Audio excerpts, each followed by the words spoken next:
terceira aula de variáveis complexas, né? Só dando um resumo aí do que a gente vai fazer hoje, a gente vai falar sobre exponencial, logaritmo e raízes. Em essência, a gente vai falar sobre esses três caras aí, vamos tentar entender um pouco do comportamento desses caras. Na aula passada, a gente olhou como é que era o comportamento desse tipo de coisa dentro do GeoGebra, né? Então ficou uma aula bem interativa com relação ao GeoGebra. Mas hoje a gente vai ter um pouco dessa interação também com o GeoGebra, né? Assim, a gente entende que como as coisas funcionam, né? Tem uma coisa interessante aí que as coisas começam a dar voltas, né? Você vê, por exemplo, zé ao quadrado, né? Você olha zé ao quadrado, aí você vê que o negócio começa a dar voltas, uma coisa por dentro da outra.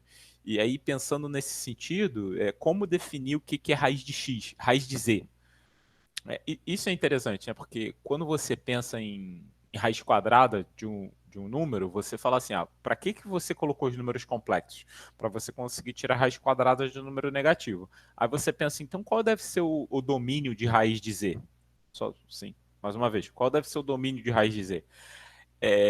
E aí isso acaba se tornando um pouco peculiar, porque é comum a gente colocar assim, são todos os números do plano complexo, porra, raiz de z. Só que, só que a gente vai ter problemas, e aí é essa conversa sobre esses problemas que a gente tem para definir domínio e imagem de funções complexas que a gente vai conversar hoje aqui, que vai gerar o quê? Vai gerar o que a gente chama de ramo das funções complexas, né? Aí você vai ter um ramo principal e você vai ter os outros ramos, né? Mas aí vou só voltar o texto que a gente estava vendo, vou botar para apresentar aqui, mas mais uma vez, a ideia é um pouco um bate-papo do que está acontecendo, né? Então, calma aí, vou começar a apresentar. Apresentar a tela inteira.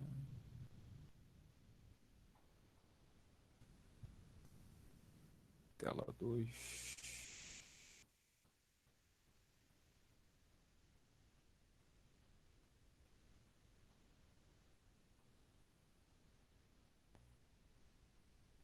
Engraçado, não estou conseguindo. Ah, tá, vamos lá, vamos ver se vai. Não.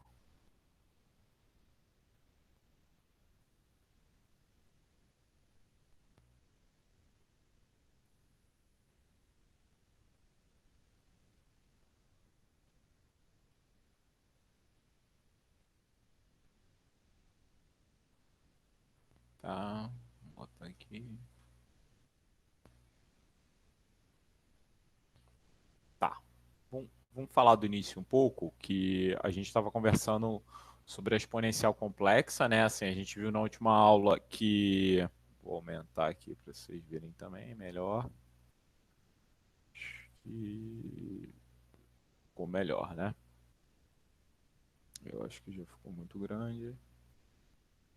Tá, a gente estava falando sobre a exponencial complexa, sobre a ideia de funções séries de Taylor, né, funções analíticas, e aí eu sei que vocês não viram essa parte, mas assim, é daí que segue a exponencial complexa, né, das ideias que a gente está fazendo agora, né, que se é elevado a y aqui, na verdade, ele é cosseno y mais i seno y, segue dessa forma que a gente desmonta aqui.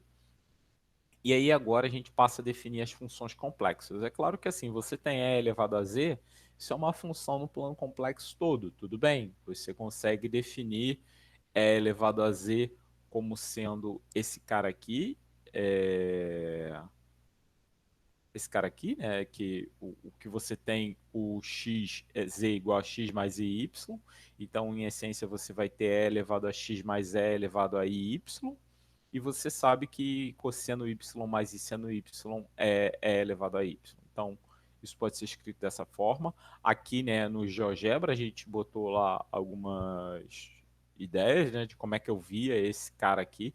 Isso é interessante, né? Esse seria o gráfico, digamos assim. Não é o gráfico, né, mas ele é a imagem de uma malha retangular, né? O que é esse desenho que vocês estão vendo? É uma malha, é a imagem de uma malha triangular por aquela função. Então, assim, isso a gente já consegue entender. O que a gente poderia tentar fazer, e aí depois eu comento hoje, é porque eu não sei fazer isso no GeoGebra, é restringir o domínio da função, beleza?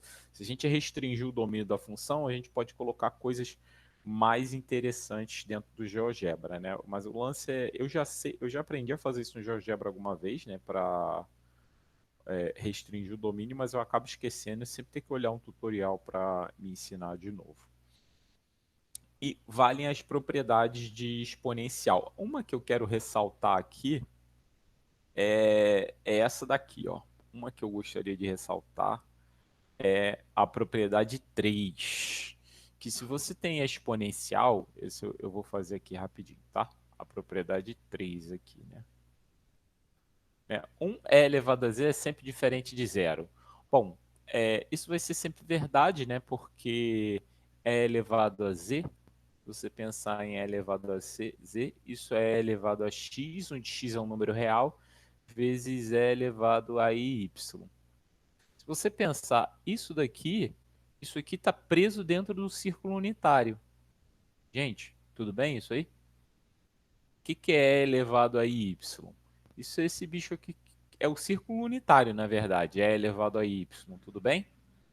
Ah, Marcelo, de onde é que tu está tirando isso? Lembra que você está olhando isso aqui como sendo tipo o par ordenado, que é o quê? É o cosseno y mais i seno y, que você pode fazer a identificação de quê? Cosseno e seno. Bom, mas se você faz y correr nos reais, cosseno x seno x é a parametrização do círculo. Então, é elevado a y, simplesmente você está olhando para o círculo unitário. Então, o que manda esse círculo aumentar ou diminuir é o e elevado a x, ou seja, é elevado a um número real. É elevado a um número real nunca chega a zero. Então, a gente tem imediatamente aqui que esse cara fica percorrendo. Esse cara fica do lado de fora, né? Só para entender aí que isso nunca vai ser zero. Então, por exemplo, a imagem de uma função de e elevado a z é um cara que nunca vai chegar no zero. Então, por exemplo, é o plano complexo sem o zero. Seria a imagem, né, da função e elevado a z é o plano complexo sem o zero. Tá? Mas, enfim, aqui é só um comentário, eu nem vou deixar essas imagens aqui, porque não era nem isso que eu queria falar. Ficou aparecendo minha imagem, né, um desenhozinho aí, mas não era isso que eu queria falar. Só para a gente entender que e elevado a z é sempre diferente de zero. Mas essa outra parte aqui, ela tem uma observação muito interessante. O módulo de e elevado a z, ele é a própria parte real, ele é elevado à parte real, né? Por quê? Porque como a gente viu aqui, como eu acabei de mencionar, e elevado a y, o módulo disso, mais uma vez, é 1, né? Porque o módulo disso é cosseno quadrado mais seno ao quadrado, que é 1.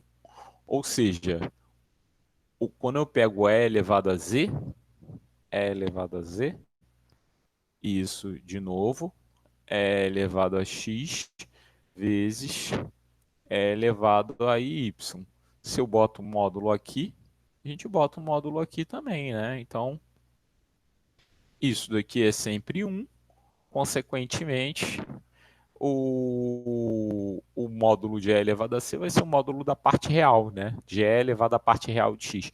Então, assim, isso é uma coisa importante que às vezes a gente não percebe como acontece, tá? Isso é uma função importante que a gente não percebe quando acontece. Beleza? E se e elevado a z é igual a 1, isso vai implicar que z vai ser igual a 2πi vezes n, tá? Ou seja, o que você está te dizendo, o que isso está dizendo, ó, você está resolvendo uma equação exponencial, certo?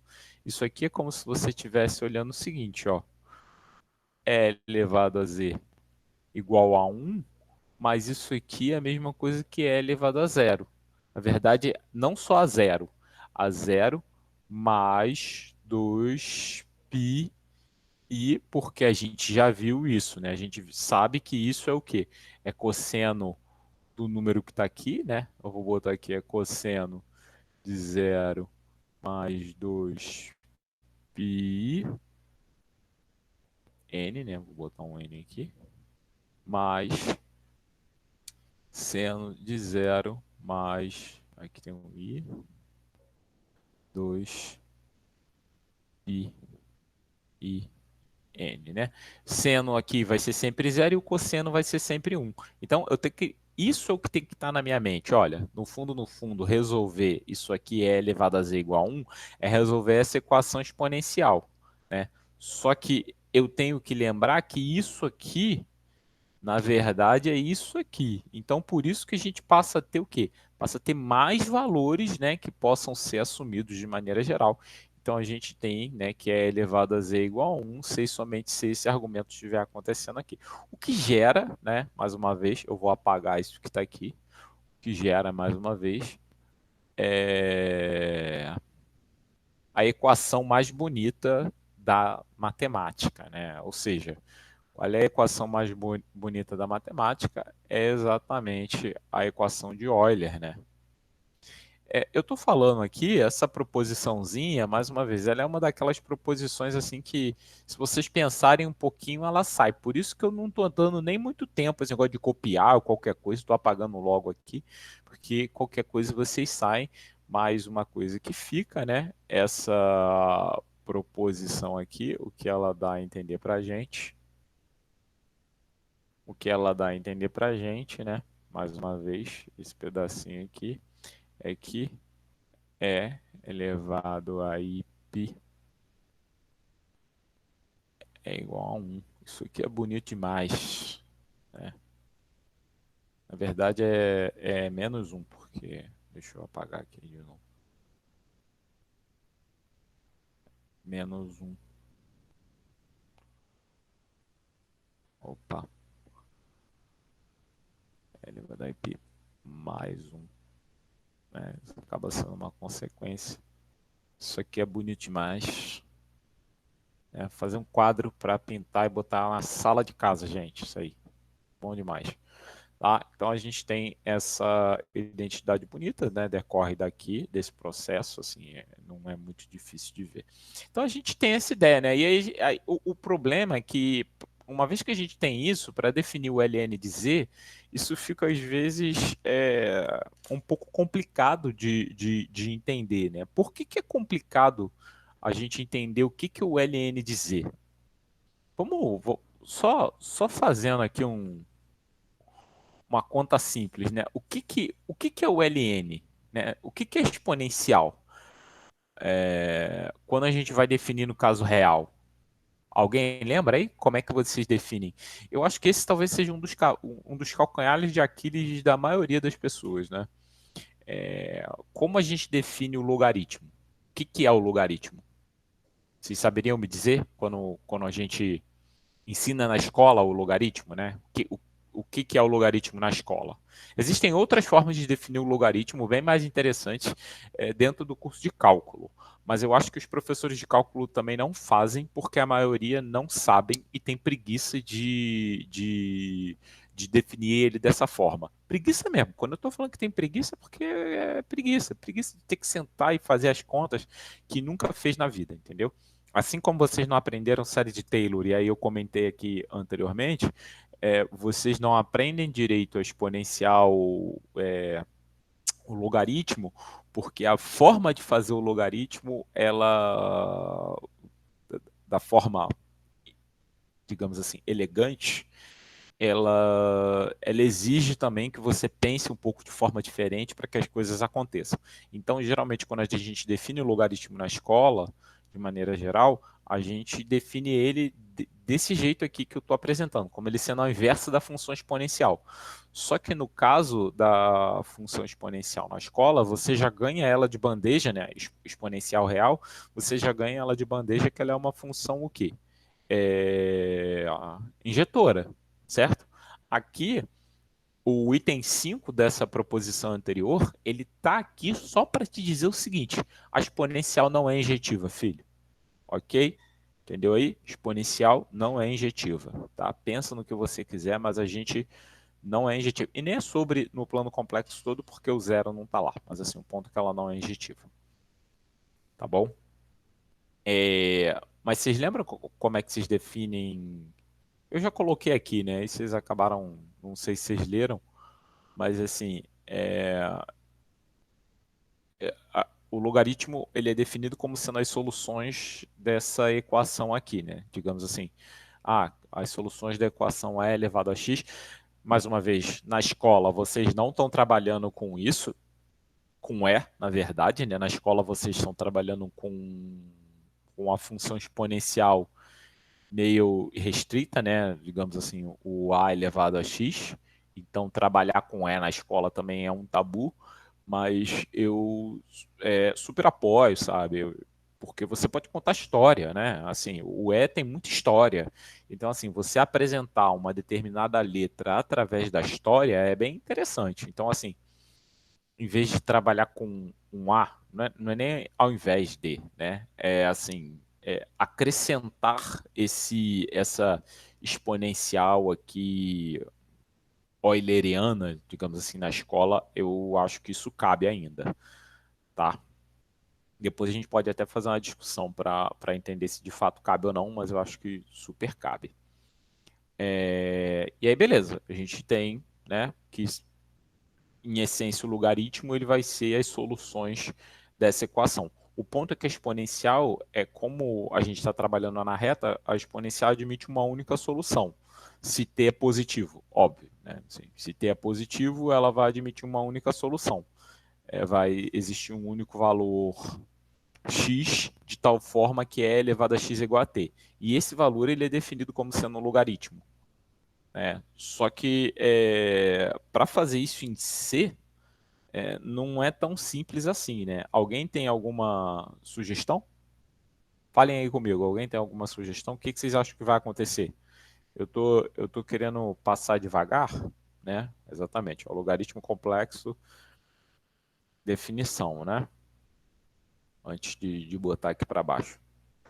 O que Mas vocês acham aí que o vai acontecer? complexo seria o logaritmando, ou você quer saber considerando o complexo como sendo o logaritmando ou o logaritmo mesmo? Não, eu tô querendo saber, por exemplo, as soluções desse cara. Fixado W é um W. complexo. É, W e Z são complexos.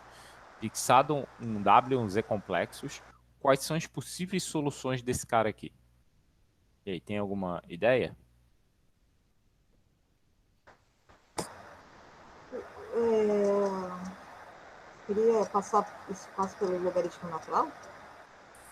Então, vai Né? passar pelo logaritmo natural, Natural, mas né? deixa, ó, eu só vou mostrar uma coisa aqui que você, ó, a gente viu ali em cima que esse é elevado a Z aqui, você concorda que ele é elevado a x vezes é elevado a y, tudo bem? Até aí? É claro que eu estou considerando Z igual a. Opa, ai, ai. Eu estou considerando Z igual a x mais yi, né? X mais yi. Então, até aqui tudo bem. É elevado a C, a Z vai ser isso aqui, que está aqui atrás. Agora, o que eu tenho é que o módulo desse cara, ó, se isso é W, então o e elevado a x, ele na verdade, ele vai ser um módulo de W, correto? Então assim, conseguir determinar as soluções desse problema é basicamente determinar as soluções desse problema aqui, ó, de e elevado a y igual a W sobre módulo de W. Até aí foi? Todo mundo? Agora, olha só. Se você pensar em R2, o que é W? Ó, se W é um vetor de R2, W sobre módulo de W é o quê?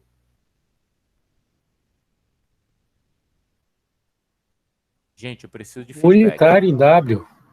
Isso, é um vetor unitário. Correto, é um vetor que eu vou chamar de U de unitário.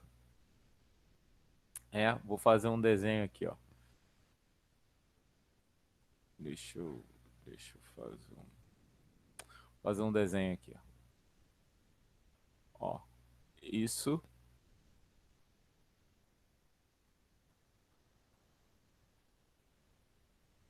é um vetor unitário, né? Digamos assim. Aqui eu tenho U. Né? Então aqui, ó, esse cara, ele é um vetor unitário qualquer. Agora, o E elevado a y, a gente já conversou quem é esse cara. Tá aqui em cima até, né? Não, eu apaguei, né? Enfim, eu apaguei. Quem é o E elevado a y? O E elevado a y, ele não é Cosseno Y mais cosseno E seno Y. x mais y, perdão. Y mais i seno y. E aí da geometria, o que que é isso aqui? Concorda que isso é o par ordenado, né? Cosseno y, seno y. Concorda que é isso? Né? Isso aqui é isso. Então, digamos que esse seja o vetor unitário aqui, ó. Esse é o vetor unitário. Se o y pertencer aos reais, se o y pertencer aos reais, se o y for um valor que pertence aos reais, você concorda que cosseno y, seno y, ele vai ficar rodando aqui? Ele vai ficar rodando no círculo unitário? Certo? Gente, comigo. Beleza? E quantas vezes ele vai passar por esse mesmo ponto aqui? Você fala o cosseno Y ser um real ou o Y ser real? O y sendo real. O y sendo real e esse par ordenado aqui variando em o par ordenado cosseno y seno y está variando em todos os reais. Minto. O y está variando em todos os reais. Quando você olha para o par ordenado cosseno y seno y, que é a mesma coisa que eu escrevi aqui, o que está acontecendo aqui? O que está acontecendo? Esse cara está viajando aqui só dentro do círculo unitário, correto? E aí ele vai e passa por aqui num determinado momento. Aí eu continuo correndo. Aí eu ando mais 2π. O que, que vai acontecer quando eu ando mais 2π? Ele vai passar aqui nesse ponto de novo. E quando eu ando mais 2π? Ele vai passar aqui de novo. Então, Você está escrevendo, Marcelo? Porque não está aparecendo. eu vou botar numa tela maior. Ah, já vi aquela bolinha lá em cima? Isso, eu tava na Tá. bolinha lá em Ah, cima. tá. Porque eu estava olhando para a parte de baixo. Desculpa. Nada, mas É eu porque eu boto. estava na dúvida quando você falou tá passando por aqui, se é só sobre a circunferência, né? O ponto, eu vou escrever de novo, né? Calma aí. Cadê? É que eu vou escrever de novo, né? Ó, a gente tem aqui, ó. Eu tô aqui com um círculo unitário. Vou escrever nossos elementos. Meus elementos são E elevado a Y é igual a W sobre módulo de W, que aí eu passei a chamar de U, certo? Eu estou tentando resolver o quê? Eu estou tentando resolver E elevado a Z igual a W, beleza? Eu estou resolvendo isso. Aonde Z é igual a x mais y. Estou resolvendo isso. E aí, resolvendo isso, o ponto é o seguinte. Eu olhei para cá. Ah, então isso aqui é um círculo unitário. É o círculo de centro zero e raio 1. Uma parametrização do círculo unitário é essa daqui, ó. Cosseno y, seno y. Isso aqui é a mesma coisa que cosseno y mais i seno y. Beleza? Então, esse vetor aqui, U, ele é um ponto qualquer aqui, ó. Ele é um ponto qualquer aqui. E isso é um problema com relação à exponencial. A exponencial, se eu der uma volta completa aqui no círculo, né? Se eu der uma volta completa nesse círculo, uma hora eu vou passar por esse vetor U novamente. É claro que, assim, no sentido de que se Y pertence aos reais, né? Eu estou olhando cosseno Y mais e seno Y. Se o Y for percorrer aos reais, a cada 2π ele vai passar por aquele setor de novo, de novo, de novo, de novo, de novo, de novo. A cada 2π ele vai passar por aqui. Ou seja, quantas soluções W a gente vai ter para esse problema E elevado a Z igual a W? Entendeu? O problema para definir o logaritmo é esse. Toda vez que y, né, tô olhando para o eixo imaginário, toda vez que y percorrer o círculo uma vez, eu vou estar repetindo o valor. Então, se eu quiser definir o logaritmo, o que é o logaritmo? São as soluções z, né? O que é o logaritmo? São as soluções z de e elevado a z igual a w para um w fixado. Se eu quiser resolver esse problema, eu passo a ter um problema, porque a cada 2π eu vou ter uma solução do problema. Então eu vou ter o quê? Infinitas soluções. Esse é um dos problemas quando a gente estuda funções em variáveis complexas. Quando você vai olhar para funções em variáveis complexas, elas são multivaluadas, entendeu? Quando você olha para a função, não, né? Quando você olha para um objeto que, eu vou botar entre aspas aqui, que ele parece uma função no sentido real, ele não necessariamente ele vai ser uma função no sentido que a gente conhece, né? Então, você passa a ter esse problema aqui.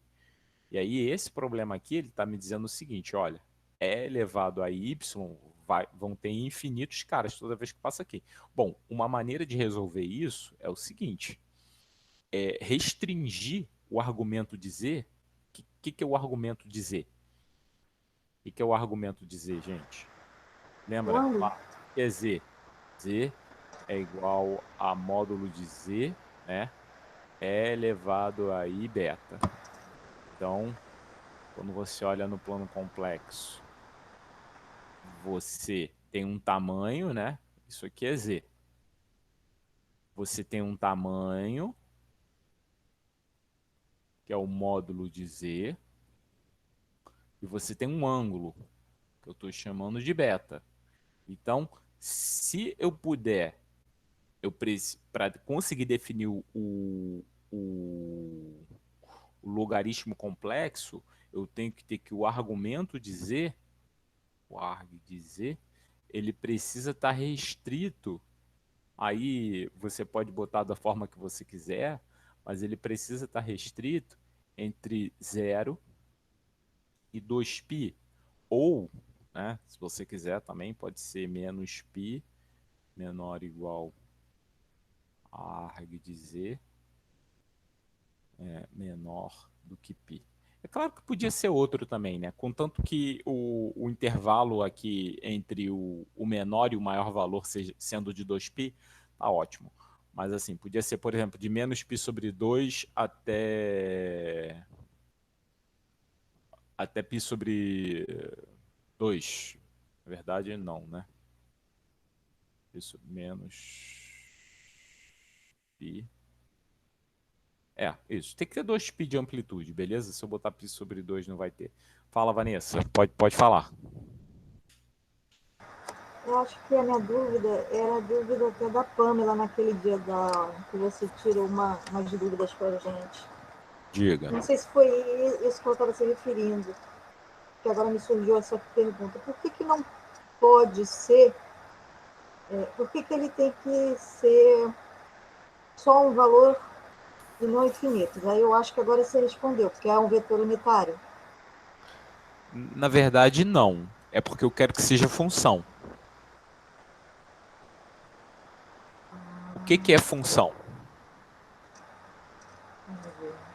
você, na verdade, não pode ter um valor no domínio para várias imagens, né? Exatamente. Qual a Entendi. definição de logaritmo que a gente está sendo apresentado aqui? O logaritmo vai ser as soluções dessa equação. É Se um essa único expoente. Isso, se essa equação tiver mais de uma solução, significa que o logaritmo vai ser multivaluado. Ah, tá. Mas isso, então, só dentro desse contexto aí, dessa parte de complexos, né? Isso é dentro do contexto de variáveis complexas. Sim. Não, desculpa. Não, tá ótimo. A sua Dentro, pergunta foi ótima. Eu acho que certamente os outros também estavam com dúvida nisso. A sua pergunta foi ótima. É que. mas só quando entra em logaritmo de complexos, né? Isso, Fora quando isso, entra. eu posso considerar 2 capi, né? Pode, Para mas po- complexos. vamos lá. A gente tem duas coisas. Para a solução da equação, pode. Mas se você quiser, a partir disso, definir uma função, aí não. Aí você precisa restringir o argumento. Tá, Para exatamente. Isso que eu para, queria entender. para, Agora que por a gente vai exemplo. entrar em função, por isso que você está agora restringindo, né? Porque vamos... Isso, Ah, entendi. isso. Mas Por quando a gente isso estava lá restringir. trabalhando na lista soluções, poderia ser. Poderia ser qualquer um, exatamente. Mas aí para falar de Entendi. função, eu preciso restringir. Por quê? Entendi. Eu não posso ter, eu tenho que ter uma solução só. Mais uma vez, eu estou querendo definir o logaritmo. Isso é o gancho para a gente falar de outras coisas, por exemplo, raiz quadrada ou função potência, mas esse é o gancho. O ponto é, o logaritmo ele vai ser a alma do negócio aqui para a gente começar a falar das coisas, porque tudo vai depender dele no final das contas, tá? Então, assim, se você quiser definir uma função logarítmica, você precisa da exponencial tradicional, assim como a gente está fazendo aqui, você precisa ter esse tipo de conversa aqui que a gente está tendo, tá? E assim, aí o que, que é interessante? O logaritmo, esse argumento aqui, né, essa restrição do argumento, ou seja, restringindo o argumento de 0 a 2π, certo? Isso é comumente chamado de argumento principal do logaritmo, tá? Então, assim, quando você define a função logarítmica, você precisa escolher um argumento para onde ela vai estar definida. Ah, Marcelo, eu posso escolher argumento de 0, 2π, eu posso escolher 4π, 6π? Pode. Mas o argumento principal, ele é geralmente de 0 a 2π, beleza? Esse é o argumento principal do logaritmo. Orelha coçando. Tá? Então, essa é um pouco a ideia aí. Vamos voltar lá para as nossas ideias. Então, vamos lá. Aí, ó, eu venho aqui, ó, que é exatamente essa conversa que a gente estava tendo. Fixado Z pertencente aos complexos, eu tenho que estabelecer a solução desse cara. Então, a gente vai definir o logaritmo de Z, ele acaba não sendo um... Ele é um conjunto, né? Assim, se eu definir um logaritmo, ele não é uma função. O que é função, o que a gente chama é o ramo principal do logaritmo, ele é uma função. Então, assim, é comum a gente chamar da função como sendo o ramo principal do logaritmo, beleza? Então, só estabelecer aqui, né? Chamamos de ramo principal do logaritmo, quando k é zero, e isso é uma função. Ou seja, o logaritmo, de maneira geral, eu vou até pular um pouco aqui, depois eu volto.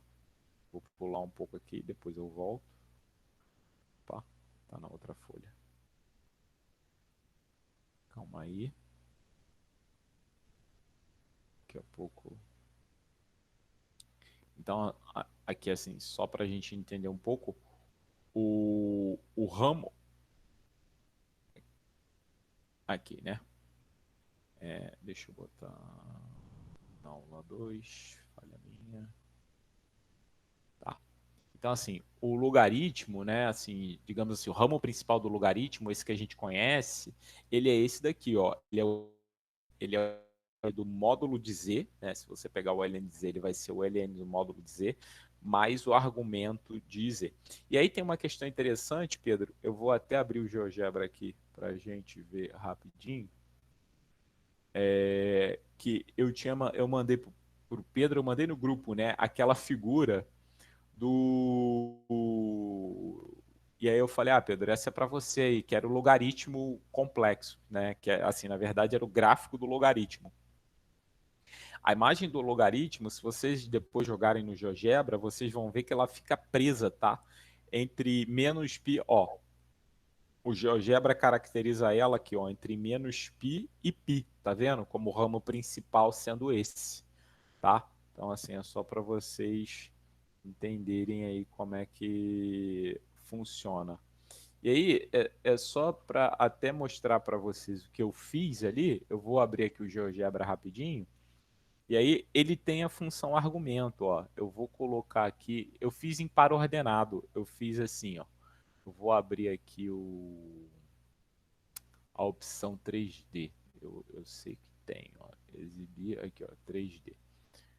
Vou exibir a opção 3D dele, vamos lá, ó, já pedi, ele está aqui pedindo para mim. Ó. Aí é legal que você pode botar aqui assim, arg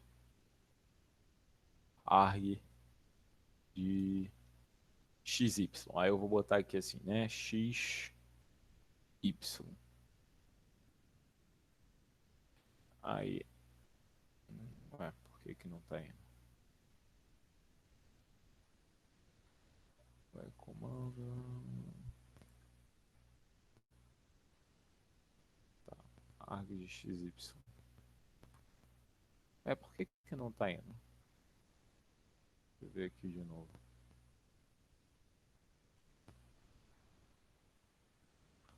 Arg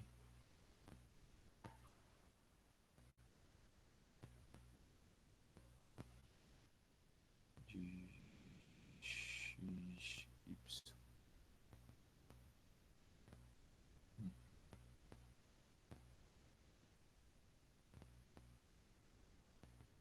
Engraçado, quando eu fiz na outra hora, deu. Deixa eu ver aqui uma coisa. ln ln de XY. Tá.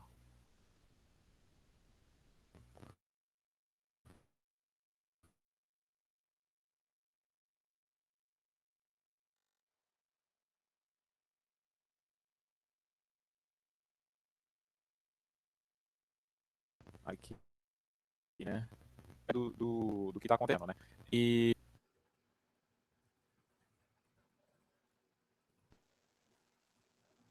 Ah, tá. Olha que ele é esquisito.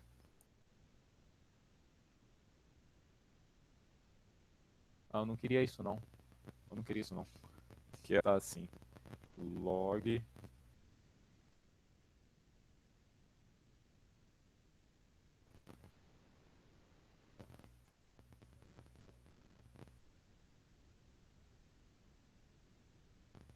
De X. Descendo. Mas eu não sei como eu consegui fazer aquela anterior, então. Eu vou botar assim. 10.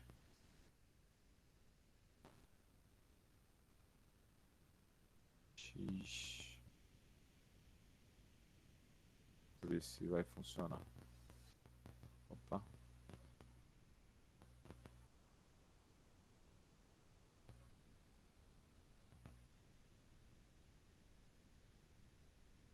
Não, ele não está reconhecendo.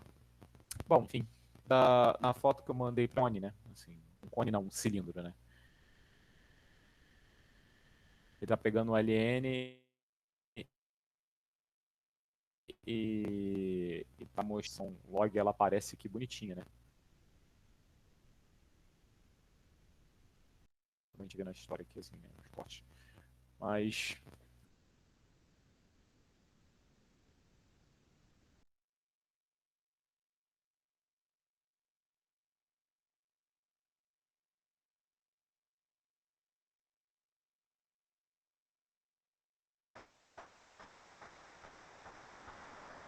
Gente, o Marcelo caiu ou sou eu que caiu?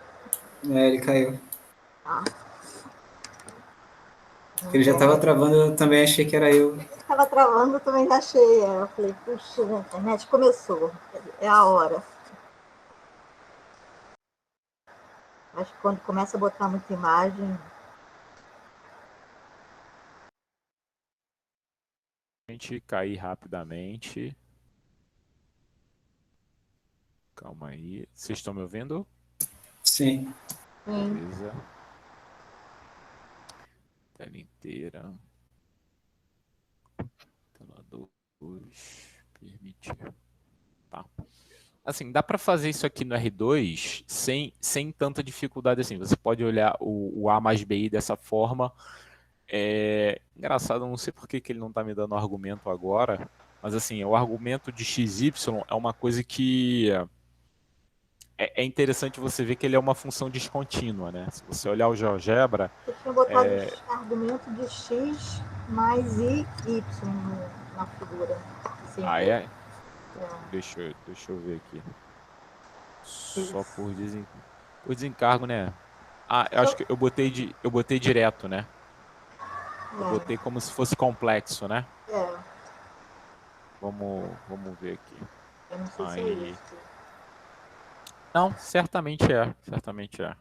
Que vai para que é bacana ver como é que essas coisas funcionam, né? Assim, e o GeoGebra ajuda bastante. Vou botar aqui, janelinha 3D. Deixa, deixa eu botar na pequena, vai que ver aqui assim. Então, ln de x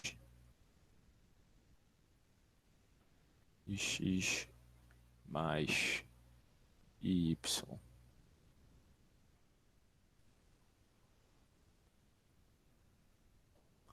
Vamos ver o que vai me aparecer. Quando eu coloco ln de x mais y, é legal que o que vocês estão vendo aqui, né? Se vocês forem ver,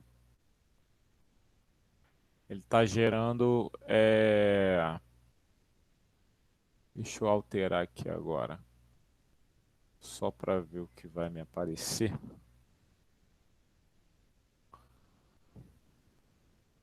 Tá. Não está mandando.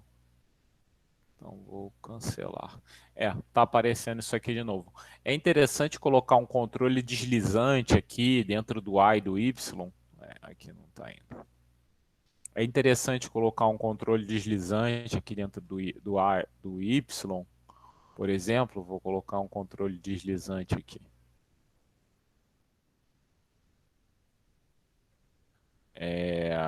Menos 5,5, tá bom. Aí vou botar um incremento aqui de 0,1. Ok. Aí eu jogo um B aqui, né? Eu jogo um B aqui. Cadê o asterisco? Tá, aplicar. E aplicar. Tá, ok. Aí agora aqui, animar. Aí isso é interessante, né? O que vai acontecendo quando o B... E olha que a gente está olhando para o B, né? Sim, só essa observação. Você vê que ele meio que não vem para trás, mas esse tipo... Ah, veio. Mas sumiu, né? Então acontece esse tipo de coisa. Mais uma vez, quando o que está mexendo aqui é com a parte real só, né? Está mexendo aqui é com a parte real. Depois pode mudar, pode botar para a parte imaginária, mas assim, o que, que é interessante? Você está vendo que o ramo dele, ó, ele não vai para fora do ramo. Por quê? Porque eu preciso estar definindo uma função. E isso só vai definir função, só vai ser função dentro desse ramo, né?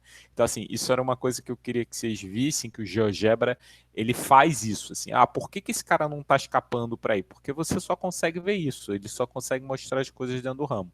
Na verdade, se você quisesse olhar no plano complexo todo, essas imagens que você está vendo, ela estaria saindo, né? Ela estaria se repetindo, ou seja, estaria replicando tanto para cima quanto para baixo. né? Eu estaria replicando tanto para cima quanto para baixo. E você vê que quando vai chegando perto de zero, é que vai acontecendo algumas coisas muito esquisitas. Entre 0 e 1 acontecem algumas coisas muito esquisitas, mas aí quando você bota a parte real, né, para um, para fora disso, você, assim, acima do 1, talvez seja interessante criar alguns controles deslizantes, né, por exemplo, entre 0 e 1 para você ver o tipo de interação que tem e depois do 0 e do 1 para você ver que vão acontecer as mesmas coisas, né? Então, assim, existe uma certa simetria dentro do plano complexo que gera alguma beleza dentro do processo. Eu vou tirar aqui porque o GeoGebra ele fica muito pesado quando a gente está trabalhando, então não dá para fazer tudo ao mesmo tempo. Isso que às vezes não, cancelar, não vou gravar nada. Tá, então beleza. Tá, então pelo menos a gente já teve uma ideia aí do que acontece. É, E aí, assim, o que É que eu que, desculpa, falo? desculpa, esqueci de levantar a mão aqui. Não, não, Perdão. tranquilo, pode falar, pode falar.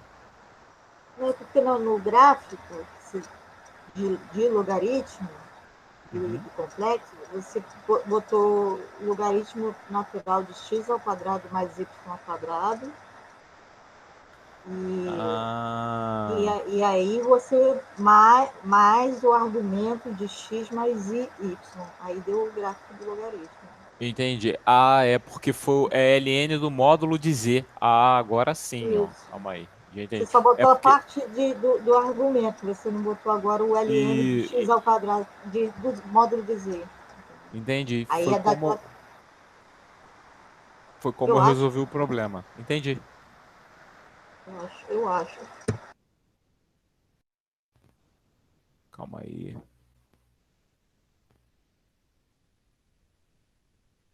Eu tô aqui ainda. O GeoGebra parou de responder. Eu não consegui fazer mais nada. Tô te ouvindo ainda. Tá me ouvindo ainda? Ah, beleza. Tá. Depois, Eu queria entendi. ver É se. porque. Não sei se aquilo também dá para fazer uma animação. Aí eu fiquei curiosa. Ah, certamente dá. Certamente dá. É porque quando eu botei o modo, eu substituí, ó, para ver o gráfico disso em 3D. Tá vendo aqui que é o ln do módulo de z? Aqui, ó. ln do módulo de z. Aí o que é módulo de z? Eu substituí, eu coloquei logo ln de X ao quadrado, x2 mais y2. isso. O, Mais, e aí mais argumento de x. isso. O que acontece? Aí Se deu eu colocar naquele dali, se eu colocasse o i, eu lembro que estava dando um problema, que eu não estava conseguindo ver o eixo imaginário direito. Então, o que eu fiz? Eu ignorei o i para entender o que isso acontecia mesmo dentro do eixo z. Ou seja, eu botei ln do módulo de x2 mais y2 mais argumento de x2 mais argumento de xy, não foi? não, mais argumento de x mais y. Ah, de x mais y.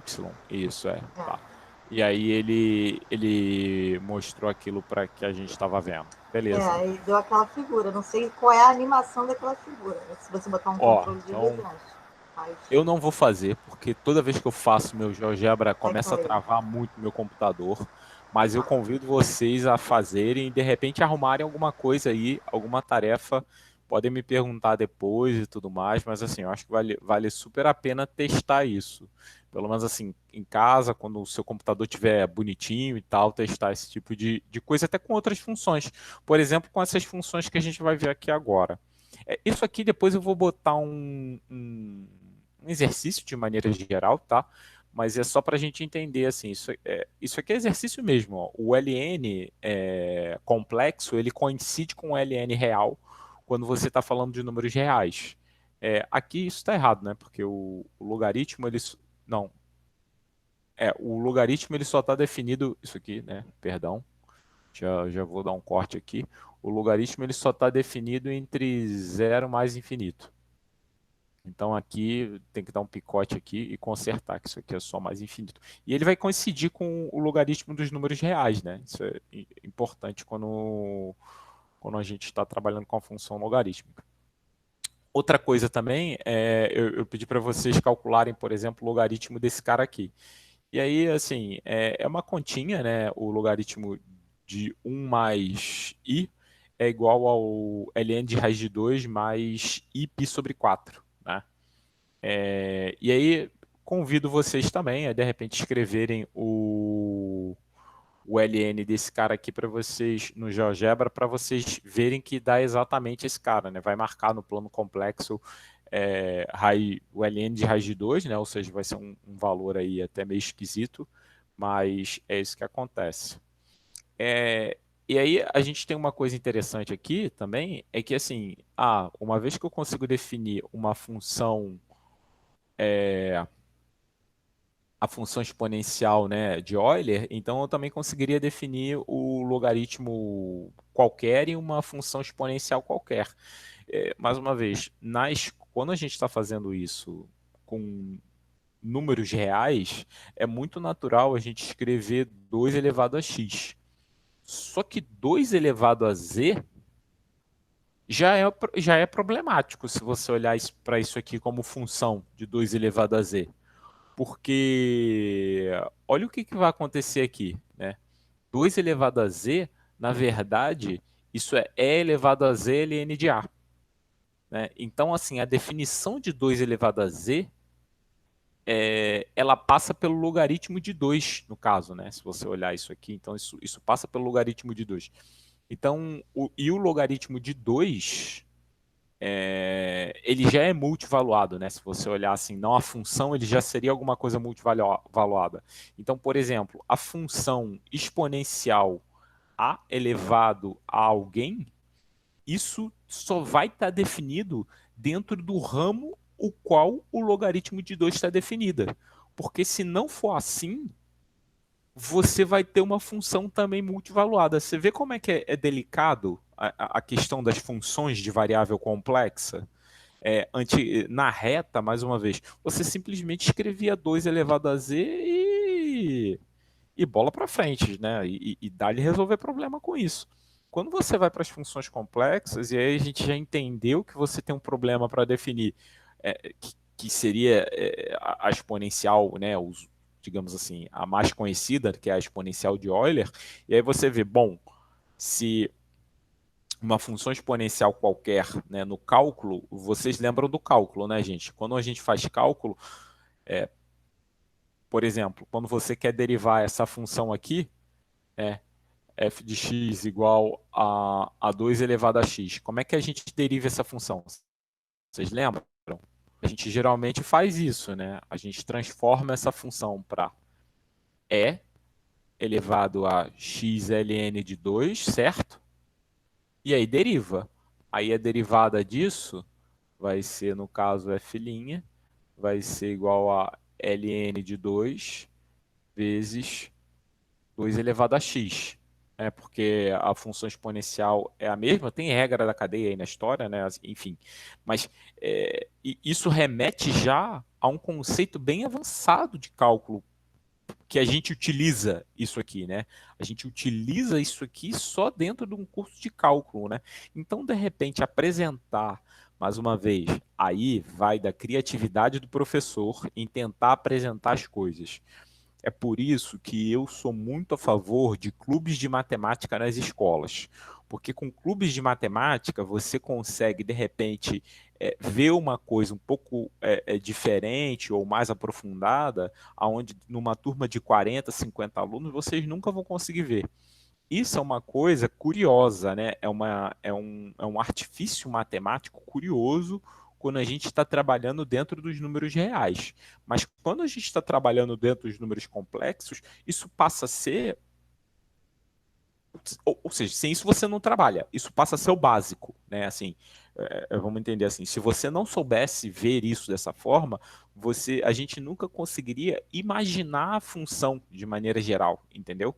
Ou seja, essa função a elevado a z, ela é uma função que só vai estar bem definida dentro do ramo do logaritmo do ln de 2. Ou seja, você não vai poder fugir disso. Você vai ter que olhar lá o ln de 2, o logaritmo principal, você vai olhar ali o argumento, né? mais uma vez, quando você olha para o ln de 2, só para ficar claro, né? O que, que é o ln de 2?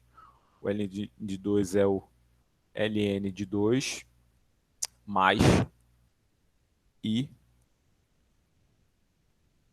arg de 2. Aí, qual é o argumento de 2? O 2, quando você bota o 2 em evidência, só tem a parte real, 1. Então, o 1 vai estar preso, é π, né? O argumento de 2 ele vai ser... π não. Pode ser 0 ou 2π, né? Na verdade, é 0, que é o cosseno de 0, perdão. Vai ser 0. O argumento de 2 vai ser 0 mais 2π e n. Ou seja, 0 mais 2πn. Entenda bem, se você olhar, né, quando você está definindo essa função, se você olhar, digamos assim, para o eixo y, que é onde a gente vê o argumento, né? O que você tem que entender é que quando você percorrer o argumento de z, você não pode, você não vai poder ultrapassar dessa faixa aqui, né? Quando você percorrer o y, ele vai ter que vir só até essa faixa. Então, o que você vai ver aqui no final da história é que o ln de 2, né, digamos assim, ele só vai estar definido aqui dentro, né? Então, assim, que é, digamos, do 0 ao 2π. Porque se ele continuar subindo, ele vai começar a se repetir. Então, assim, você não quer uma função multivaluada, ou seja, uma exponencial normal, você já, você já não pode definir ela em todo o plano complexo. Você precisa dessa restrição aqui. O argumento vai ser só, ele vai estar restrito ao argumento de dois, né? Assim, então é argumento de 2, beleza. Tá? Ficou claro? Eu sei que às vezes parece um pouco confuso, mas assim, eu vou dar uma listinha para vocês apresentarem um pouco esse tipo de ideia, tá? É, E assim, a função exponencial e a logaritmo acabam sendo tão importantes, e aí, por exemplo, para resolver esse problema aqui, de quantas formas a gente pode escrever 3 elevado a 1/5? Se você olha para as variáveis complexas. Isso daqui tem uma peculiaridade interessante. E 3 elevado à raiz de 2 também, dentro das variáveis complexas. Ou seja, por exemplo, vou fazer um e aí depois vocês pensam sobre o outro, né? O que, que é isso daqui? Pensando sobre essa ideia aqui que a gente escreveu, isso é e elevado a 1/5 de ln de 3, beleza? Então, isso aqui vai ser, eu vou chamar de ESP, tá? Isso vai ser ESP de 1/5 de ln de 3 mais arg de ln de 3. Argumento de 3, perdão. Né? Vai ser o I, argumento de 3. O argumento de 3 é o mesmo argumento de 2, beleza? Vai ser a mesma história. Vai ser o 2, o argumento de 3, ele é 2 pi n, beleza? Esse é o argumento de 3. Então, esse número aqui, ele vai ser, se você olhar só dentro do logaritmo principal, né, digamos assim, isso vai ser ESP de ln de 3 elevado, aí a gente pode tirar a raiz quinta, né? Assim, eu vou botar aqui assim, n de 3 sobre 5, mais i 2 pi n sobre 5. Então, assim, se você olhar isso aqui, ou seja, 3 elevado a 1/5 é, na verdade, isso aqui. E se você olhar o logaritmo principal, ou seja, se você olhar só o ramo principal, o que, que é o ramo principal? É o cara que está ali entre 0 e 2π, beleza? É o cara que está entre 0 e 2π. Esse cara que está entre 0 e 2π, eu vou ter 5 elementos aqui pelo menos, né? Se n igual a 1, se n igual a 2, se n igual a 3, se n igual a 4, se n igual a 5. Certo? Então, assim, eu vou admitir 5 valores diferentes que são exatamente esse mesmo número aqui dentro do ramo principal aqui da ideia de uma exponencial natural, tá? Então, assim, de quantas formas diferentes eu posso escrever 3 elevado a 1/5? Em variáveis complexas, a gente pode escrever isso aqui de 5 formas diferentes dentro de um ramo. É claro que eu tenho infinitas formas, mas assim, dentro do ramo principal, né, digamos assim, do logaritmo, eu tenho pelo menos 5 formas de escrever isso de forma diferente, tá? Então, isso, gente, cara, eu acho isso muito doido, é muito interessante. Depois vocês tentem fazer a conta para quantas formas vocês têm de ver, por exemplo, esse aqui, né? Esse aqui é interessante porque o raiz de 2 ele não vai ser uma função multivaluada. E aí tem uma justificativa em análise, né? Assim, os valores que ele vai... em cada ramo, digamos assim, do 3 elevado a x que ele fosse aparecer, ele apareceria com termos diferentes. Mas isso é uma outra conversa, eu queria que vocês... Eu vou botar essa questão aqui na lista, e aí eu queria que vocês refletissem um pouco sobre ela. Fala, Vanessa. Primeiro, eu queria perguntar, esse material que você está apresentando, porque eu não achei ele na sala de aula. Ele já é a aula 2. Ele é a aula 2 que eu botei lá na sala. É porque aqui eu completo, né? Na sala? Porque antes de eu Tá entrar, na sala. Tá na semana 2. Ó, calma aí, eu vou abrir aqui a sala. Eu acho que ela tá aberta. Ele tá na semana 2, só tem ele lá. É porque eu completo o material com as coisas que eu escrevo aqui. Digamos assim, semana 1, semana 2, ó, tá vendo? Semana 1, semana 2, aula 2. Funções clássicas na versão imaginária. Tá? Então, eu ainda vou completar esse material, talvez eu substitua o material que está aí e complete alguma coisa para falar um pouquinho mais de logaritmo, né? Assim, eu vou fechar a aula com uma proposiçãozinha. Mas ele tá aí, tá? Não, eu achei, é porque eu lembro de ter procurado antes e não tinha achado. Quando eu estava fazendo a lista, eu falei, deve ter uma outra aula, deve ter uma outra, porque está faltando alguma coisa aqui para completar essa lista. Está faltando alguma aula. Aí eu fui lá na sala para ver se tinha algum outro material, né? Aí eu só tinha aqueles que você já tinha colocado, do CDR, na verdade, da aula 1, daquela primeira aula, já vou deixar você falar, Pedro. Da aula 1, aquilo que está lá, eu entendo que seja difícil, por isso que eu botei as bibliografias de apoio para vocês darem uma olhada. E o Ávila, eu tô até, tava com o Ávila aberto aqui na minha frente. É porque... deixa eu botar minha câmera aqui até para vocês. Não, eu tô com o Ávila aberto, CDR aberto, tudo aberto. Mas eu confesso que as últimas questões ali, com a aula 1, não consegui fazer, não. A última questão da aula 1... Mas vou fazer ainda. Não, as últimas, das 7 em diante. Tá, depois a gente conversa sobre elas. A 7 eu acho que entrou um pouquinho em função.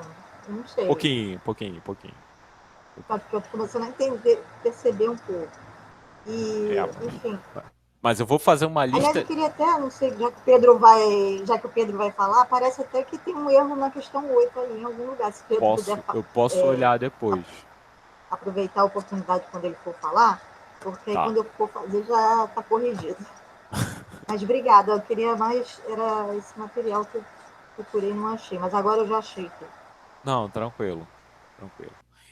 Fala aí, Pedro, depois eu comento. Aqui, na verdade, assim, eu estou tentando me habituar, porque eu só vejo ali essa parte real, 3 elevado a 1/5, 2 elevado a raiz de 2. Quer dizer, se fizer tudo isso, armando como complexo, não teria que dar um valor real, como se fosse...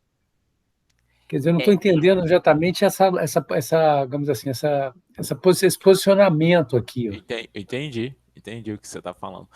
Vamos lá. o 3 elevado à raiz de 5, ele está na reta.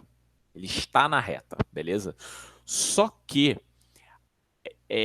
a exponencial complexa, ela é algo que ela são múltiplos valores. Digamos assim, quando você olha sobre a perspectiva somente dos números reais, você só está vendo o 3 elevado a um quinto. Só que quando você olha sobre a perspectiva dos números complexos, você está olhando um círculo com 5 pontos. Esses 5 pontos, esses 5 pontos vão ser. Você pode depois colocar lá, se você colocar e for somando os argumentos, vai dar exatamente 5 pontos. Por quê? Um ponto, mais uma vez, é como se.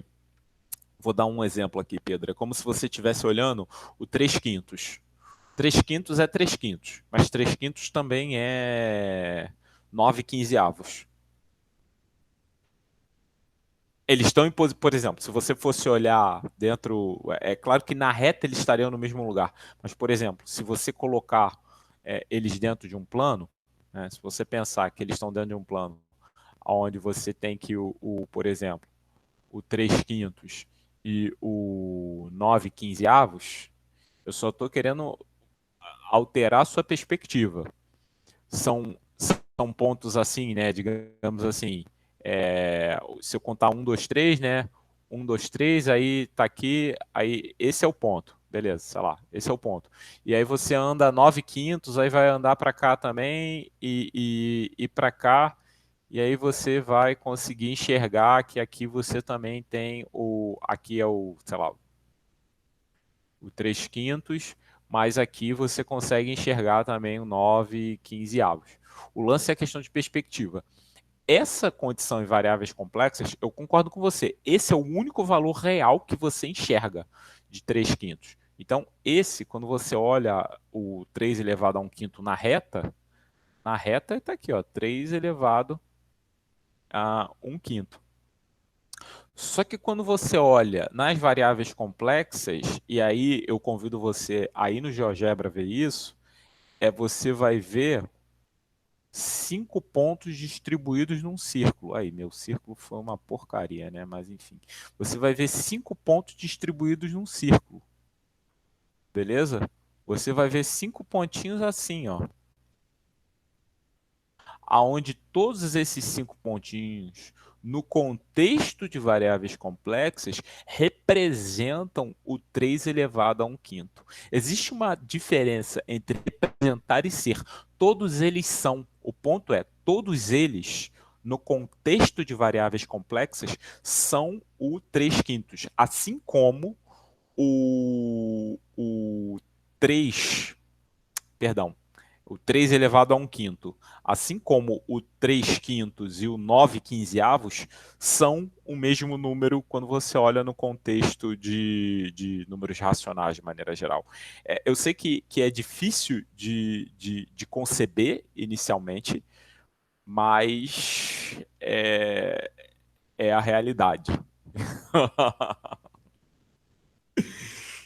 Olha, rapaz, eu vou confessar para vocês que eu também não tinha feito essas contas quando eu vim dar o curso.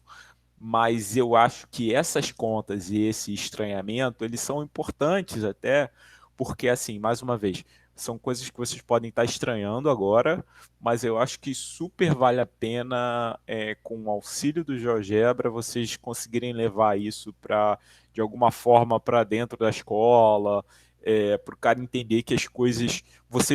Existem coisas que você simplesmente não está enxergando, mas não é porque você não está enxergando que elas não existem.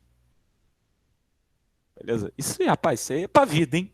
Isso aí, ó, lição pra vida aí. Não é porque que você não tá enxergando que o negócio não existe. O negócio existe, mas só que ele tá num plano que simplesmente você não consegue ter a percepção dele. Mas, numericamente, eles estão aí.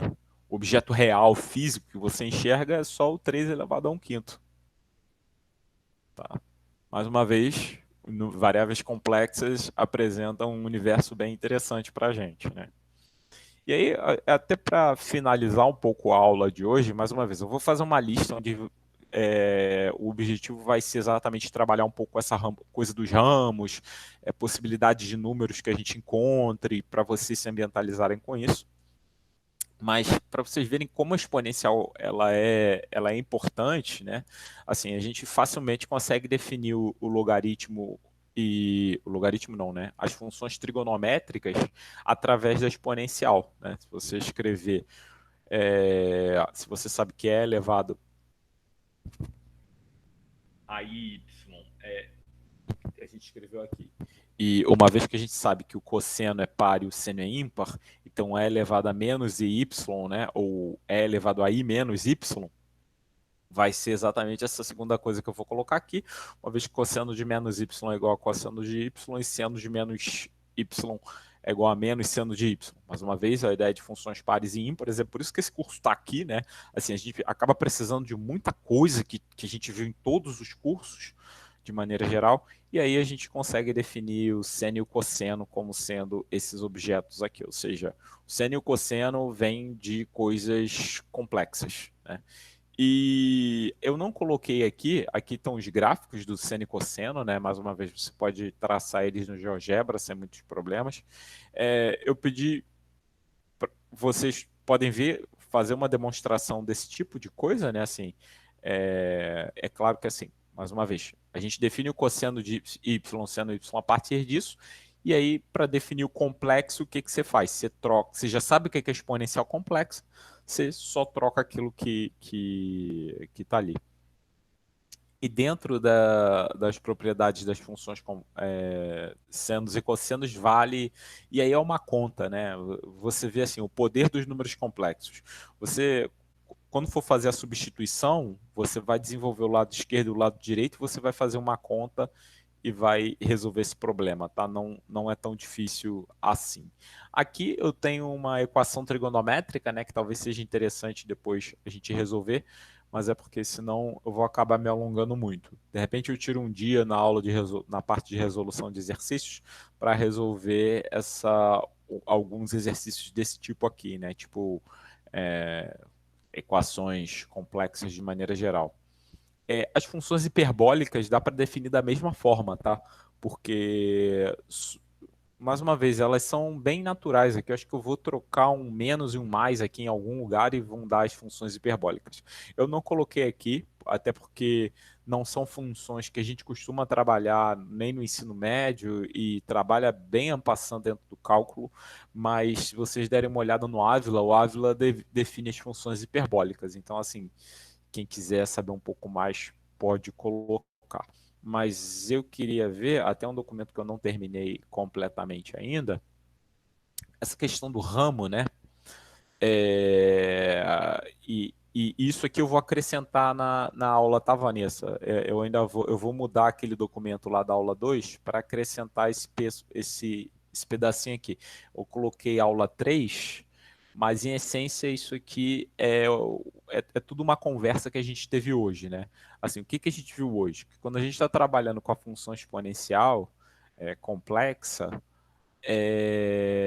o argumento do vetor W, né, digamos assim, o argumento de W, ele vai ser igual à parte real, ele vai ser igual à parte imaginária, né, de maneira geral. Quando você está resolvendo a equação E elevado W igual a E elevado a x mais y, a gente tem que o argumento de W ele vai ser igual ao y. Né? Então, assim, nesse sentido, se você olhar para a exponencial só dentro de uma faixa no plano, ou seja, eu preciso entender depois o que são esses objetos no plano, a gente vai falar sobre eles na próxima aula. Se definir essa faixa no plano, exatamente esse desenho que eu coloquei aqui para vocês, né, que é o y0 e o y0 mais... Opa, tá faltando aqui, ó. Opa, calma aí, desenhar... que é o y0, que é o y0 mais, né? Mais 2π, essa faixa, digamos assim, isso é um ramo muito interessante do logaritmo, porque a função exponencial dentro dessa faixa ela não é multivaluada. Na verdade, a função exponencial dentro dessa faixa ela vai ser bijetiva. E é exatamente o que eu comento aqui com vocês, né? Que a função exponencial dentro dessa faixinha aqui, opa,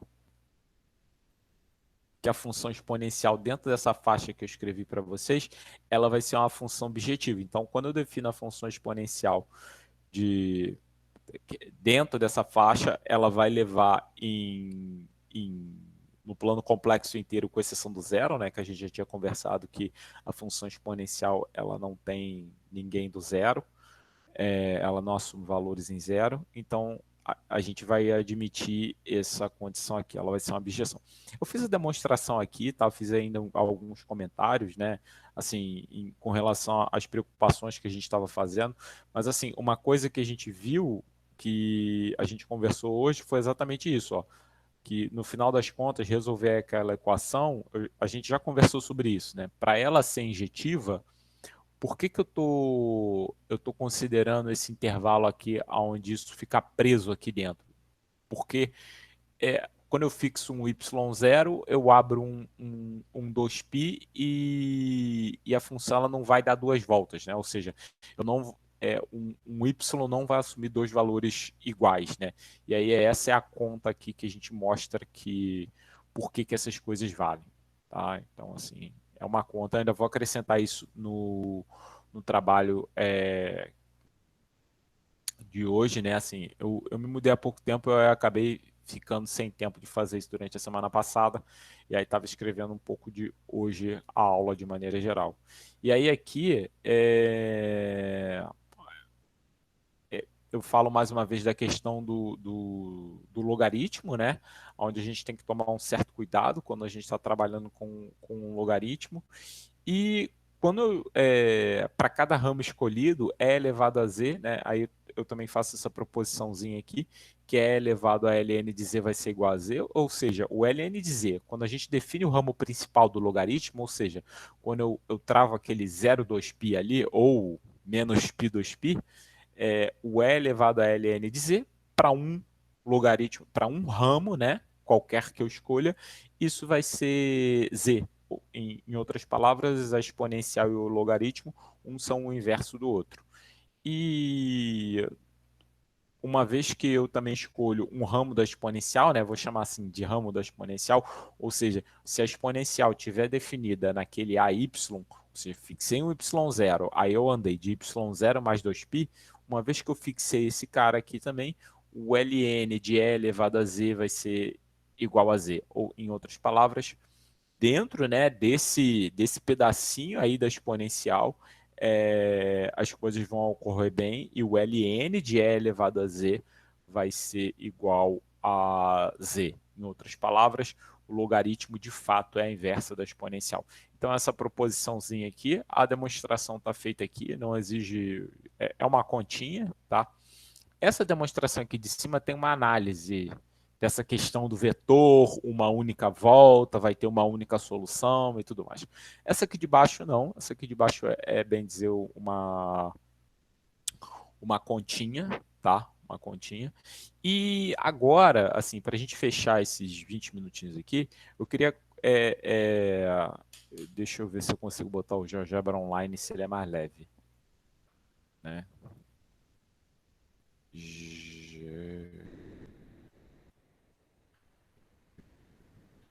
Online.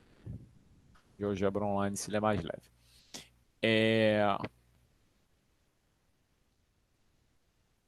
Pode ser o Classic.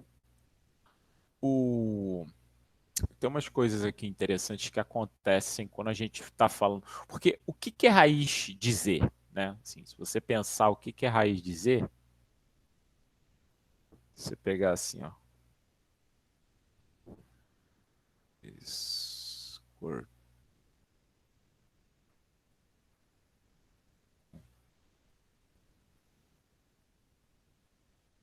Squirt e Y. Né?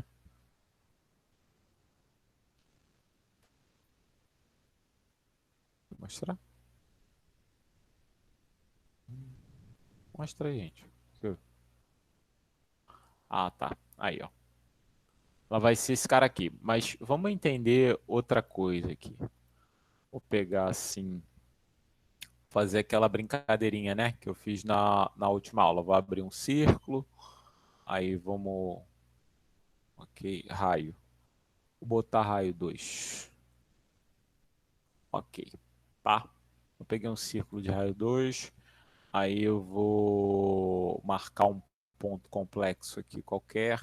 Ó, número complexo.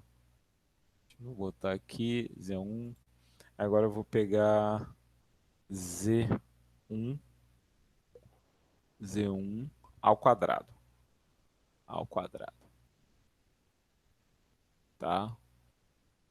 Opa, calma aí. Z1 ao quadrado. Isso, show de bola. Ó, Z1 ao quadrado tá pontilhadinho aqui.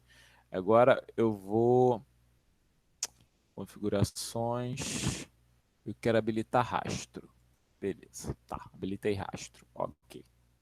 Agora eu vou andar aqui, ó. Ó. Eu quero saber... Tá, deixa eu fazer uma outra coisa aqui. Vou deixar ele assim. Ó, o Z1 e o Z2 estão os dois começando aqui em zero, certo? Eles estão começando no eixo Y. O que vai acontecer quando o Z2 ele deu meia volta aqui, ó? Tá vendo?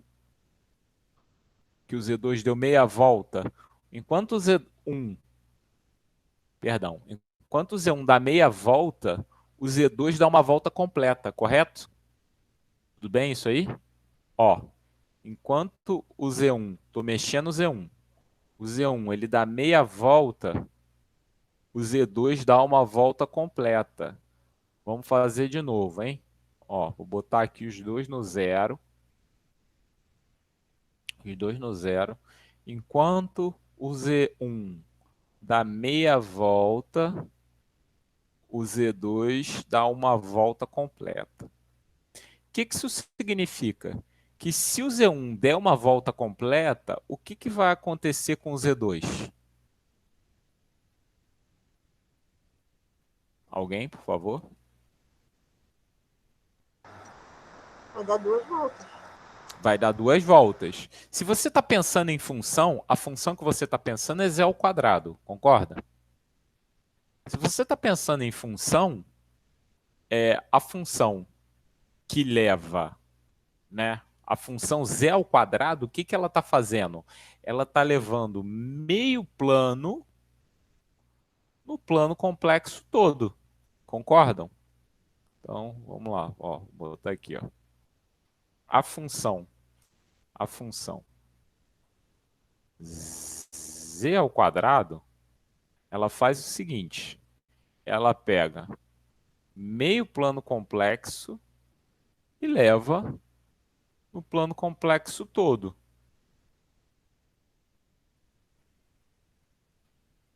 Concordam?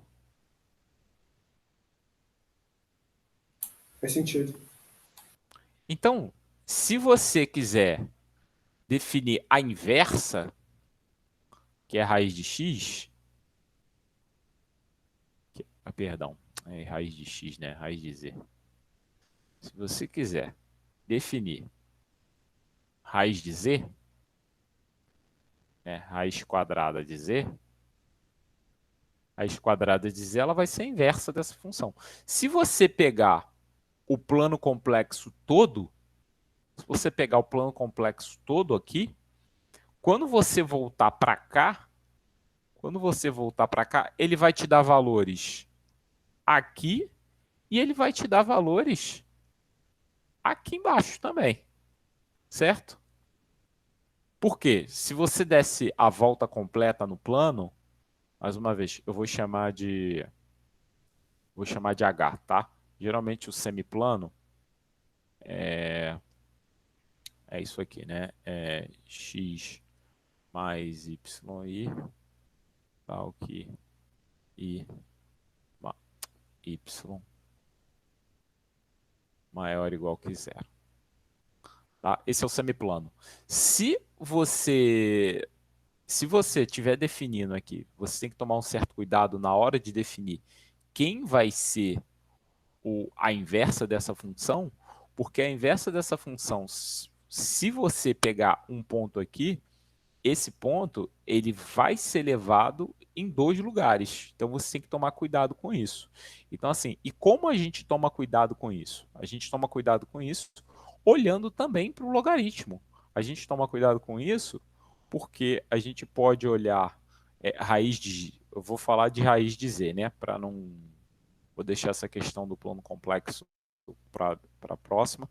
E aí, ó, o que a gente tem que lembrar? Tem que lembrar que raiz de z, isso daqui pode ser E elevado a 1 sobre 2 ln de z.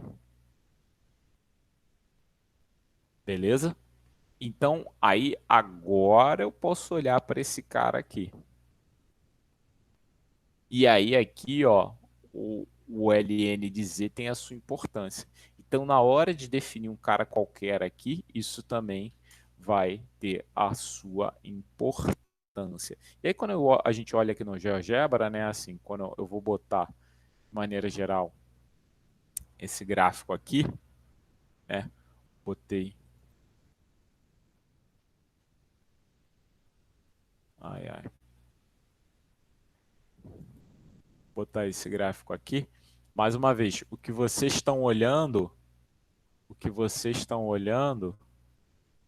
é a imagem que vocês estão olhando, é a imagem dessa função dentro de um ramo, entendeu? O que você vai ver depois aí, é claro que aqui você também pode botar,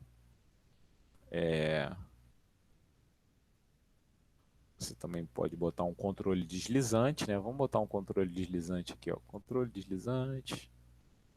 A gente bota um controle deslizante aqui, B, número, menos 55, incremento de 0,1, ok. Aí botei o controle deslizante aqui, aí agora a gente coloca um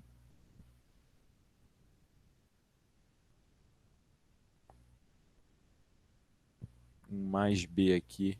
Vamos ver como é que isso fica. Bom, um mais B aqui, aí a gente dá play e dá uma olhada no comportamento. É interessante colocar em duas telas. Não, gente, cancela. É interessante botar em duas telas às vezes, para você ver o comportamento da malha numa tela, né? Assim, ou seja, você vai olhar o B mais IY, ou seja, você vai olhar o comportamento da malha numa tela e vai olhar a passagem de tempo aqui, né? Numa segunda tela. Sei lá. Vai olhar a passagem de tempo numa segunda tela. E aí é interessante você ver o que a função raiz de x está fazendo com aquela malha, né? Isso aí também é bem bacana. É claro que assim, eu não falei nem da função, por exemplo, 1 sobre z ou das transformações de Möbius. As transformações de Möbius elas vão ser um capítulo à parte no nosso trabalho, porque as transformações de Möbius elas são aquilo que podem dar de repente uma olhada no material do Amâncio sobre as transformações de Möbius. Eu acho que isso talvez fosse bem interessante e tentar transpor essa ideia das transformações de Möbius com o auxílio do GeoGebra. Eu acho que isso, nossa, isso daria um trabalho bem bacana. Isso pode ser trabalhoso, né? Como faz, Marcelo? Não sei direito não, mas acho que talvez seria bem interessante, porque as transformações de Möbius elas são a forma mais interessante da gente entender como é que funcionam os círculos e as retas, entendeu? As transformações de Möbius são a forma perfeita de levar círculos os círculos na esfera, né, digamos assim, na esfera unitária, o círculo da esfera no plano complexo, tá? Então, assim, isso é bem interessante como a gente pode fazer isso, tá? Então, assim, por hoje é só, né? A gente terminou a parte de variáveis complexas. Mais uma vez, eu não vou dizer assim que a gente vai começar para a nossa próxima aula são os conjuntos no plano, né? Então, assim, eu não vou dizer que o que a gente falou é claro que foge do ensino médio, é óbvio que foge do ensino médio, mas eu acho que são coisas que nós poderíamos, com um pouquinho de boa vontade, com um pouquinho de boa vontade do professor, apresentar as ideias dessas coisas no ensino médio, né? Assim, a ideia de função multivaluada, a utilização do GeoGebra para entender como é que funciona, porque assim, a única coisa que se fala de plano complexo muitas vezes é, ok, o teorema fundamental da álgebra é super importante, mas ninguém dá uma menção de uma ideia de como tratar de fato esse teorema fundamental da álgebra no ensino médio, não ensina outras correlações que esse teorema fundamental da álgebra tem de fato com as variáveis complexas. E aí fica um conteúdo vazio mesmo. E aí as pessoas tiram da BNCC porque, mais uma vez, é um conteúdo vazio. Aí a minha questão, muitas vezes, é o seguinte: é um conteúdo vazio porque o professor não sabe, ou o professor que está lá não sabe, ou é um conteúdo vazio porque, sei lá, as coisas são muito difíceis? Eu acho que é muito provável, infelizmente, que seja a primeira opção, mas muitas vezes ele não sabe porque ele... Bom, faculdade de matemática tem dessas coisas, né? A gente essa coisa do treinado, pede para sair, não aguenta, vai embora, não consegue fazer o bacharelado, o problema é seu, e muitas vezes esses temas mais bonitos, eles acabam sendo só trabalhados, de fato, dentro do bacharelado, e com uma outra perspectiva, né? Mais uma vez, com uma outra perspectiva. O que eu estou tentando trazer aqui é que vocês tentem levar isso de forma mais agradável para os alunos de vocês, né? Assim, mais interessantes, dentro de algum clube de matemática, que eu acho que vale super a pena. Mais uma vez, dizer que é fácil, eu estou mentindo, não é fácil não, mas é factível sim, acho que é factível sim, tá? Então, deixa eu parar de gravar. Se querem fazer alguma consideração final?